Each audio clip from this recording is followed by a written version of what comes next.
Proud of our guys for battling through the night.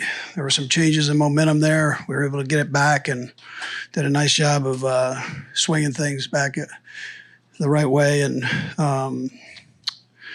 if I had to pick somebody out there, I'd pick Pacheco out for the nice job that he had tonight, and then for our corners for figuring out what they were doing and shutting them down. So it was good all the way around there.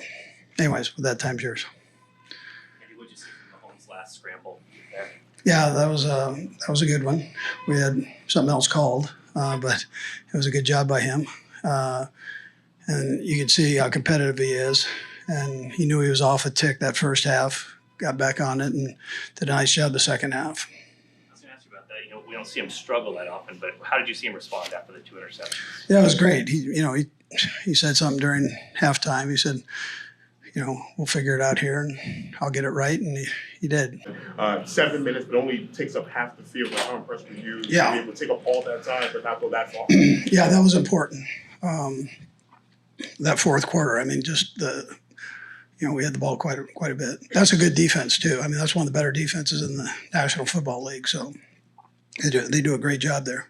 And their quarterback, for a BYU guy, he was on fire. I'm proud of him for that. They really gave you a battle there that entire game. This game play out any differently than maybe what you were expecting coming into it at all? I didn't expect the high and the low part of it. We started off like gangbusters and had a lot of yards, and then between turnovers and some penalties, it changed up a little bit. But, that's a loaded question. So I'm always expecting our guys to do good. So. You mentioned Zach just a moment ago. He was coming off one of his worst games probably last week. How much different was he from what you saw on film or what you might have expected? Yeah. Well, we know he's a good athlete. He's got a big arm. We know that he's got the talent there. He's a young guy, and it's hard to have patience in New York. I know that. I understand. Just how proud are you of the defense? After that safety, they got down, inside the 10, they held a field goal. Yeah. They missed the field goal as well. Yeah, field position wasn't. We weren't putting them in great field position, but we defensively we kind of had our back to the wall after that first series, and the guys, they bowed up there. Very nice. Andy, one of the big plays was that hold on MVS that Sauce Gardner had. What did you see on that one? Yeah, listen, I thought it was a hole. I've got to go back and look at the tape on it. He was on the other side of the field, but they're aggressive, and so they're going to get a couple of those during the game. And, Sauce is as good as there is in the league. He might have had a little bit of fabric there. Andy, you kind of touched on just Patrick Mahomes when things aren't working out for him.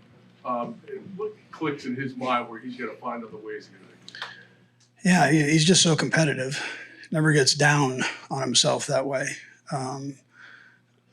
He has that, I'll fix it. I got it. We'll fix it. Just keep pounding. So, yeah, he's got that type of mentality. Was there anything about Isaiah this week, knowing he's coming back home to New Jersey, playing in front of, in New Jersey, probably friends and family? Anything that you saw this week that you knew? Yeah, he was excited to come back. He was very excited to come back. He's Jersey proud, man. So I haven't gone to Rutgers, grew up here, so on. So, but he had quite a night.